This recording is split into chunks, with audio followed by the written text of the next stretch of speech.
아멘. 미국 뉴올리언스의 한 버려진 집 벽에 커다란 칠판이 설치되었습니다. 예술가인 캔디 창은 그 칠판에 다음과 같은 문장을 적어두었습니다. Before I die, I want.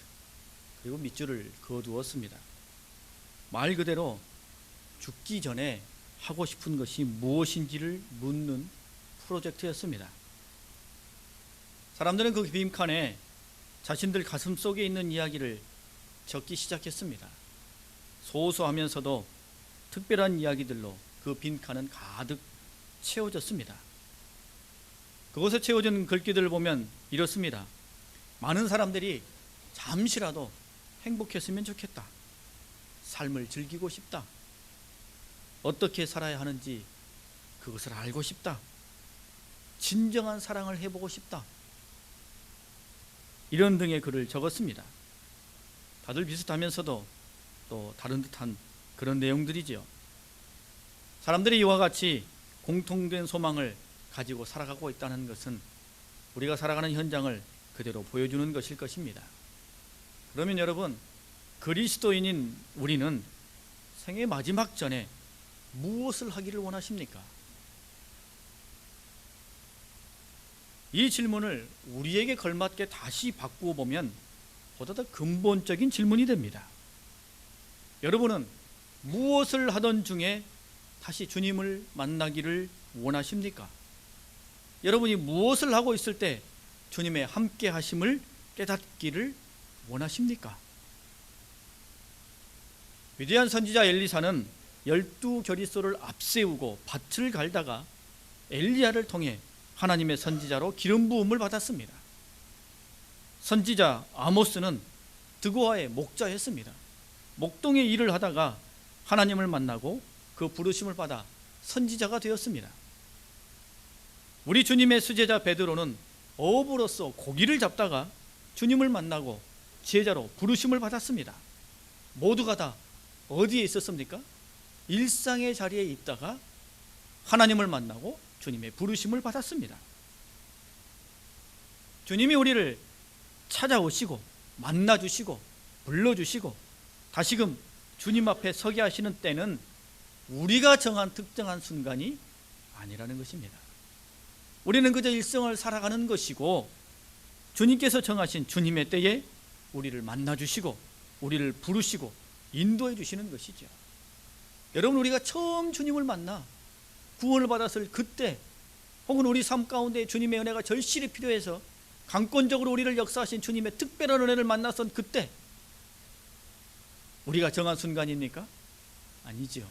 하나님께서 우리를 불현듯 찾아오셨습니다. 마찬가지로 우리가 이 세상의 순례길을 마치고 주님 앞에 서게 될 때도 그러할 것입니다. 우리가 살아가는 일상의 순간에 주님께서 우리를 찾아오십니다.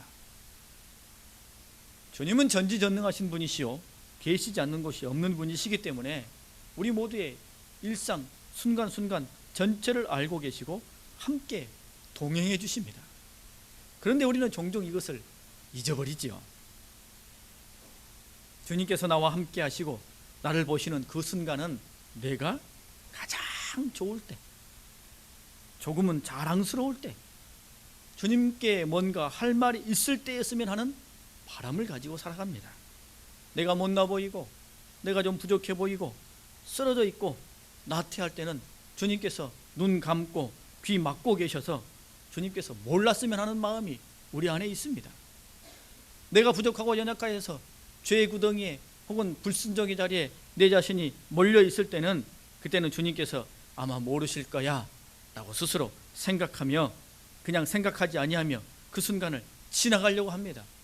하지만 여러분, 그것은 우리의 바람이요 우리의 생각일 뿐이지요. 우리 주님은 어느 때든 언제든 우리를 알고 계시고 우리가 무엇을 하고 있는지 깊이 통찰하고 계신다는 것입니다. 여러분, 우리는 예수 그리스도를 믿음으로 구원받은 사람들이요 구원의 성취를 이루어가고 있는 사람들입니다. 비록 이 세상 가운데 살아가고 있습니다만 영원한 천국을 소유한 천국 시민권자이지요. 불의와 죄악이 우리 안과 밖에 있습니다만 주님의 십자가 보혈로 살 길이 열려있는 사람들입니다. 오늘의 삶만 있지 아니하고 영원한 삶을 믿고 그 영원한 삶을 보장받은 사람들이지요. 주님의 다시 오심, 그 재림을 바라보며 온전한 주님의 통치가 임하기를 기다리는 사람들입니다. 하지만 여러분, 언제 주님이 우리를 만나 주실지, 언제 우리 삶 가운데 역사하실지, 언제 주님이 재림하실지 이것은 우리가 알지 못합니다. 그러기에 주님의 임재를 강하게 소망하고 주님의 역사와 섭리를 갈망하는 우리들이 오늘 무엇을 하고 있는가? 무엇을 하다가 주님을 만날 것인가? 이것을 생각하지 않을 수 없다는 것입니다.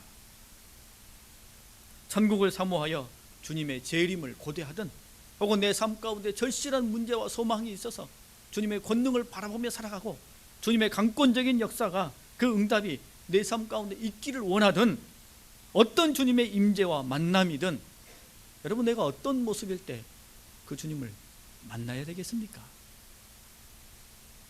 죄를 짓고 있는 순간에 악을 행하고 사기하고 누군가를 괴롭히는 그때에, 주님과 사람을 향하여 원망과 불평을 쏟아놓고 있는 그때에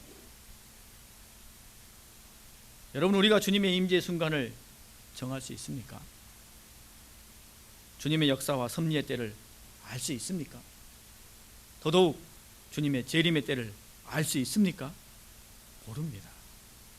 우리가 알 수 있는 것은 단지 지혜로운 다섯 처녀처럼 등불에 기름을 준비하여 신랑 오기를 기다리는 것을 할 수 있을 뿐입니다.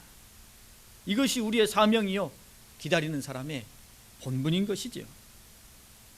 여러분, 그 어떤 것과 비교할 수 없는 천국, 영원한 생명을 선물로 받은 사람들의 당연한 모습이죠. 여러분, 백화점에서 빅세일을 한다고 하면 사람들이 그 전날 텐트를 치고 밤을 꼴박 세우면서 줄을 서서 기다립니다. 백화점 문이 열리면 사람들이 그냥 쏜살같이 그 안으로 몰려 들어가지 않습니까? 물건 하나를 살 때도 그러할진데 여러분, 그 어떤 것과 바꿀 수 없는 천국, 우리 주님의 재림, 세상이 줄 수 없는 은혜와 섭리를 기다리는 우리라면 어떻게 해야 되겠습니까?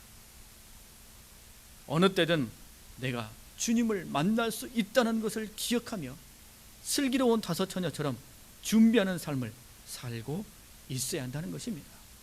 여러분, 우리가 알고 있는 것은 단 한 가지입니다. 우리의 일상생활 중에, 우리의 일상 중에 주님께서 임하신다, 주님께서 역사하신다, 그 사실 하나뿐입니다. 예전에 시한부 종말론이 우리나라를 뒤흔들었을 때가 있지 않습니까? 몇 날 몇 시에 예수님이 재림하신다고 말하고 또 그것을 믿는 사람들이 모든 일상을 버리고 산으로, 교회로, 기도원으로 들어갔습니다. 여러분, 이것은 어리석은 인간의 욕심을 그대로 보여주는 것입니다. 하나님은 어느 말씀에서도 주님의 재림을 가르쳐 주시겠다 말씀하지 않으셨습니다. 그럼에도 불구하고 시한부 종말론을 믿고 따르는 사람의 심리는 사실은 엉망진창 대충 살다가 자신이 가장 좋을 때, 자신이 준비되고 자신이 원하는 그때 주님을 만나야겠다라는 욕심이 그 안에 자리 잡고 있기 때문이죠. 여러분, 산으로 간 그 사람들 어떻게 됐습니까? 빈손으로 내려왔죠. 어리석은 일입니다. 우리도 우리를 아는데 주님께서 우리를 모르시겠습니까? 연인들이 서로 만나기로 약속을 하면 대개 그 약속 시간 임박해서 부산을 떨며 준비하죠. 그전에는 방에서 뒹굴고 세수도 안 하고 있다가 시계 보고는 그때서야 가장 깔끔하고 예쁘게 준비해서 나갑니다. 사람은 그렇지요. 주님께서도 그것을 아십니다. 인간에게 종말의 시간이 정해진다면 사람들은 분명 흥청망청 온갖 죄와 악, 쾌락과 즐거움만 누리다가 그날만 경건한 척 혹은 구원받고자 하는 갈망에 스스로 믿음이 있는 척 하게 될 것입니다. 가라지와 알곡을 구분해야 하는데, 옥석을 구분해내야 하는데, 양과 염소를 구분해내야 하는데 그날을 알려주시겠습니까? 주님께서는 우리에게 변화를 원하십니다. 죄인에서 의인으로의 신분의 변화, 악인에서 선인으로의 마음의 변화, 어둠의 종에서 하나님의 사람으로의 체질의 변화, 이것을 통하여 천국에서 살아갈 수 있는 사람으로 준비되고 변화되고 예비되기를 원하시는 것이죠. 그래서 우리에게 그날을 알려주지 아니하시는 것입니다. 주님께서 한 부자의 비유를 말씀하셨습니다. 이 부자의 소출이 너무나 풍성해서는 그 곡식을 저장할 공간이 부족하였습니다. 그래서 이 부자가 스스로에게 이렇게 말하지 않습니까? 내 곡간을 헐고 더 크게 짓고 내 모든 곡식과 물건을 거기 쌓아두리라. 영혼아, 여러 해 쓸 물건을 많이 쌓아두었으니 평안히 쉬고 먹고 마시고 즐거워하자. 그때 하나님께서 그를 지켜보시다가 뭐라고 말씀하셔요? 어리석은 자여, 오늘 밤 내 영혼을 도로 찾으리니 그러면 내 준비한 것이 누구의 것이 되겠느냐 라고 말씀하셨습니다. 여러분, 이 부자의 어리석음이 무엇입니까? 곡간을 크게 지은 게 어리석음이 아니에요. 그의 어리석음은 육신의 것을 위해서는 준비했으나 영혼의 영혼을 위해서는 준비하지 못했다라는 점입니다. 하나님께서 자신을 불러갈 때를 미리 준비하지 못한 것이죠. 여러분, 하나님의 임재와 역사하심은 인간이 생각하는 때가 아닙니다. 그래서 오늘을 살아가는 성도들에게 제일 중요한 순간은 언제예요? 지금입니다. 지금이 매우 중요한 것이죠. 지금 주님이 어떤 역사와 섭리로 나에게 말씀하실지, 나를 어떻게 사로잡고 어떻게 만나주실지, 아니 지금 주님이 재림하실지 우리는 알 수 없기 때문입니다. 과거는 잊어버리고 미래는 내가 어찌할 수 없으니 오늘 내가 할 수 있는 지금 나의 삶, 일상을 최선을 다해야 하는 것이죠. 그래서 주님께서 오늘의 말씀을 하셨습니다. 그때 두 사람이 밭에 있음에 한 사람은 데려가고 한 사람은 버려둠을 당할 것이요, 두 여자가 맷돌질을 하고 있음에 한 사람은 데려가고 한 사람은 버려둠을 당할 것이니라. 그런즉 깨어 있으라. 어느 날에 너희 주가 임할는지 너희가 알지 못함이니라 라고 말씀을 주시는 것입니다. 여러분, 오늘 우리의 일상이 어떠한가가 매우 중요합니다. 무엇을 하고 있다가 주님을 만나시고 싶으십니까? 무엇을 하고 있다가 주님의 부르심을 받고자 하십니까? 우리의 일거수일투족을 아시고 앉고 일어섬을 아시고 깊은 것까지도 통찰하시는 하나님이십니다. 이 사실이 때로는 숨이 막힐 수도 있어요. 답답할 수도 있습니다. 하지만 사단도 똑같이 우리를 지켜보고 있습니다. 사단은 우리를 넘어뜨리고 무너뜨리고 우리를 죽이려고 지켜보고 있습니다만, 하나님은 우리를 살리고 우리를 사랑하시고자 우리를 바라보고 계십니다. 그러니 우리가 하나님을 의식하며 살아가는 것이 우리에게 유익이라는 것이지요. 하나님을 의식하며 매일매일 순간순간의 삶을 살아가는 것이 우리에게는 최상의 정도의 삶이 되는 것입니다. 여러분, 주님께서 우리에게 바라시는, 주님이 우리를 만나실 때 우리에게 원하시는 일상의 모습이 어떠하기를 원하시겠습니까? 원한 것 아니겠습니까? 우리도 주님 만날 때 내 삶이 경건하고 믿음을 지키고 신앙 가운데 깨어있을 때 주님 만나기 원하지 않습니까? 내가 좀 멋있고 당당하고 좀 서 있을 때 주님 만나고 싶지 않습니까? 내가 주님 앞에 기도했는데, 하나님 나 이거 꼭 필요한데 이거 좀 주십시오, 이 문제 풀어주십시오 라고 새벽에 기도했는데 낮에 누군가에게 원망 불평을 막 쏟아놓고 있을 때 주님이 이제 내가 얘 기도에 응답해 줘야 되겠다 라고 하나님이 촥 손을 내밀면 어떻겠습니까? 받기는 받아도 얼마나 마음이 부끄럽겠어요. 그렇기 때문에 일상에 깨어있는 삶, 주님께 집중하는 삶, 주님도 그것을 기대하시고 바라신다는 것입니다. 여러분, 그러므로 주님이 기뻐하실 우리 만남의 일상의 삶을 살기 위해서는 할 수 있는 것을 하는 삶을 살아가야 됩니다. 예수님께서 양과 염소, 말세의 비유의 말씀을 주시면서 양과 염소를 구분한다라는 그런 비유의 말씀을 해주셨습니다. 그리고는 양으로 구별된 의인들에게 주님께서 이렇게 말씀하시죠. 너희가 나를 먹였고 나를 돌봐주었고 나를 입혀주었고 내가 어려울 때 살펴주었다 라고 이렇게 말씀하십니다. 그때 이 의인들이 영문을 모른 채 어리둥절하며 이렇게 대답합니다. 주여, 우리가 어느 때 그리하였나이까? 우리가 언제 주님을 먹였고 언제 주님께 마실 물을 드렸고 언제 주님을 환대했으며 언제 병들었을 때 주님을 돌봤습니까? 라고 반문합니다. 그때 주님께서 뭐라고 답하셔요? 지극히 작은 자 하나에게 한 것이 곧 내게 한 것이다 라고 말씀하십니다. 이 말씀이 무슨 뜻입니까? 우리가 살아가는 모든 일상이 곧 주님을 만나는 현장이라는 뜻입니다. 우리의 일상이 주님의 뜻을 이루고 주님을 맞이하는 현장이 된다라는 말씀입니다. 그러면 여러분, 할 수 있는 것을 하십시오. 많은 사람들이 할 수 없는 것을 먼저 생각합니다. 하지 못하는 것, 불가능한 것부터 먼저 보죠. 그런 것을 먼저 보기 때문에 할 수 있는 것이 보이지 않고 할 수 있는 것이 생각나지 않는 것입니다. 주님, 내가 일상에서 살아가는데 어떻게 그 순간순간 주님 생각하고 살겠습니까? 내가 교회에서 직분도 없고 신앙생활한 지 얼마 되지도 않았고 물질도 없고 지식도 없고 재능도 없고 가진 것도 없고 아무것도 없는데 내가 뭘 할 수 있겠습니까? 이렇게 생각할 것이 아니라 할 수 있는 것을 먼저 봐야 된다는 것이죠. 그래야 일상 속에서 주님을 우리가 기쁨으로 맞이할 수 있게 되는 것입니다.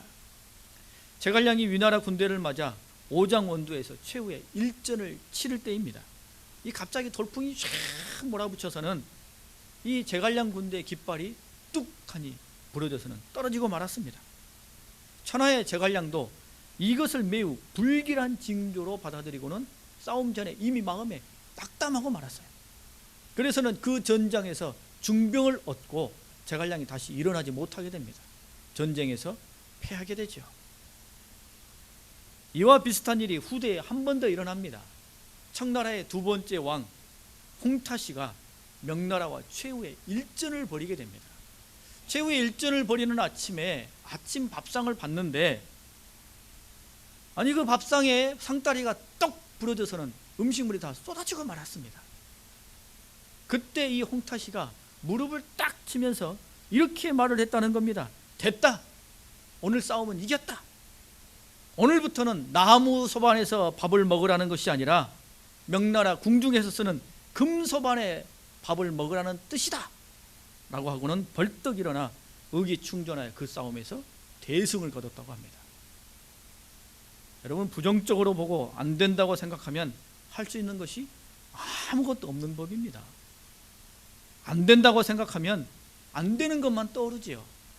그렇기 때문에 여러분, 안 된다는 생각을 먼저 하지 말고 할 수 있는 것을 먼저 찾으십시오.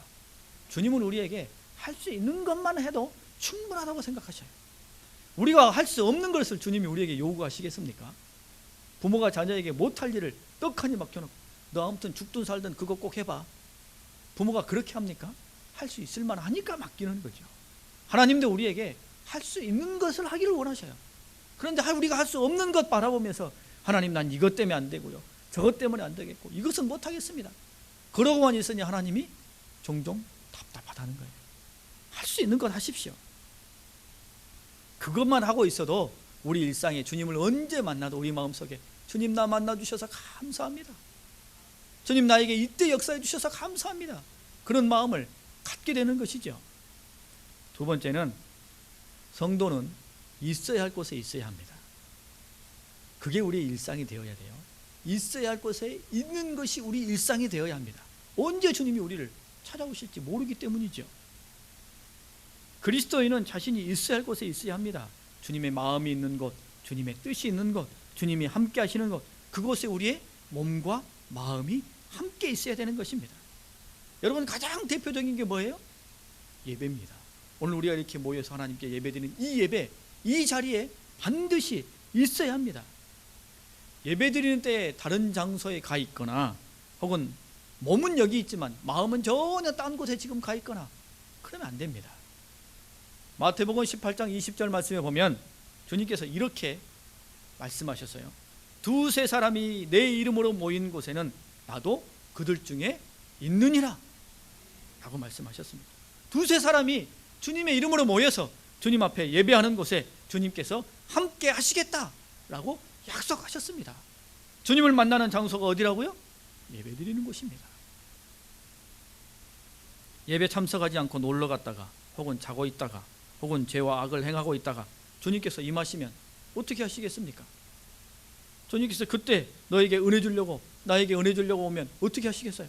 그때 주님이 재림하시면 어떻게 하시겠습니까? 그래서 우리는 우리가 있어야 할 곳에 있어야 하는 것입니다. 여러분, 하나님 앞에 나와 감사와 영광의 찬양을 드리고 말씀으로 위로와 권면을 받아 새 힘을 얻고 기도와 간구로 주님과 깊은 교제를 나누며 관계를 유지하는 것이 성도의 특권이자 의무입니다. 있어야 할 곳에 있어야 하는 것이죠. 성도가 있어야 할 곳 또 있습니다. 그것은 하나님의 사랑과 섬김의 자리입니다. 주님께서는 이스라엘 백성들을 향하여 늘 다시 돌아오라 라고 말씀하셨어요. 구약의 말씀에 보면 이렇게 말씀합니다. 너희는 이제라도 금식하고 울며 애통하고 마음을 다하여 내게로 돌아오라 라고 말씀하십니다. 거기가 네가 있을 곳이 아니라 어디가 있을 곳이라고요? 하나님 앞에 있는 것이 너희가 있을 곳이라는 것이죠. 사랑과 섬김의 자리가 너희가 있을 곳이라는 말씀입니다.